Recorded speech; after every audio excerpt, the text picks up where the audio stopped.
பிரளயநாதர் கோவில் சோழவந்தான் பிரளயநாதர் என்பவர் தமிழ்நாட்டின் மதுரை மாவட்டத்தில் வைகை ஆற்றங்கரையில் அமைந்த சோழவந்தான் கோவிலின் சிவபெருமானாக வழிபடப்படுபவர் ஆவார்.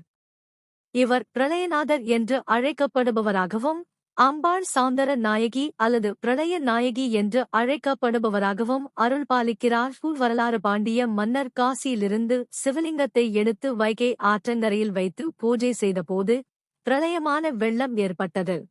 மக்கள் சிவனின் பாத சரணம் அடைந்ததும் அவர் அவர்களை காத்தார். அதனால் இவருக்கு பிரளயநாதர் என்று பெயர் பெற்றார்.